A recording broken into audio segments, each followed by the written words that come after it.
بيان إلى الرأي العام من العشائر والقبائل في تل حميس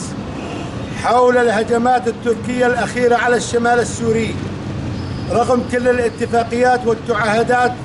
الموقعة مع الجانب الروسي والأمريكي الضامنين للأمن والاستقرار في سوريا، إلا أن العدوان التركي نجده يتجاهل كل تلك الاتفاقيات ليزيد تهديده وقصفه المستمر لمعظم مناطق الشمال السوري، والتهديدات التي أصبحت أكثر عدوانية حول شن حملة برية على تلك المناطق بحجة تأمين حدوده من الإرهاب، إلا أنهم هم الإرهاب وهم صانعوه. فهذا المحتل يستقل الحروب الداخلية والحالة الاقتصادية التي يعاني منها العالم بشكل عام مستقلا تلك الأوضاع لمصلحته، ليقوم بنشر حالة من الفوضى وعدم الاستقرار من خلال إعادة تحريك للخلايا الداعشية ودعم وتمويل بالمال والسلاح للمجموعات التكفيرية التي بدأت تستعد وتنتظر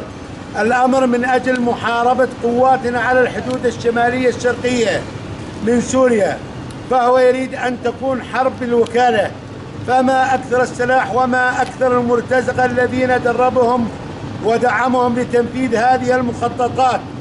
ألا إننا شيوخ وجاء منطقة تل حميس وأريافها نعي جيدا بأن هذا العدوان يستهدف من أمن واستقرار المنطقة بشكل عام. لذلك ندين ونستنكر لهذه الاعتداءات، وليعلم العالم أجمع بأننا أصحاب أرض حق مناشدين من مكاننا هذا المجتمع والتحالف الدولي بأن يقفوا إلى جانبنا في اتخاذ كل ما يلزم من أجل إيقاف المحتل التركي من انتهاكاته على الشمال السوري، والتي راح ضحيتها العديد من الشهداء وتهجير العديد من السكان الأبرياء. ونعلن وقوفنا جنبا إلى جنب مع أبنائنا حماة ديارنا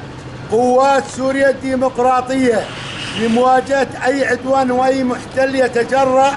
على المساس من وحدتنا وسيادتنا. كما نؤيد وندعم قرار قوات سوريا الديمقراطية بإيقاف نشاطها ضد خلايا داعش والالتفاف إلى تأمين أرضنا وحدودنا من أي عدوان خارجي. نحن شيوخ وجاء منطقة تل حميس نعلن وقوفنا ودعمنا لقوات سوريا الديمقراطية، ونقول للعالم بأسره، ونقول لمنظمة حقوق الإنسان ومنظمة حقوق الأطفال: أين غيابكم عن هذه الساحة التي أصبحت صراعات للدول الخارجية وأصبحت مسرح للتصوير والإعلام فقط لا غير؟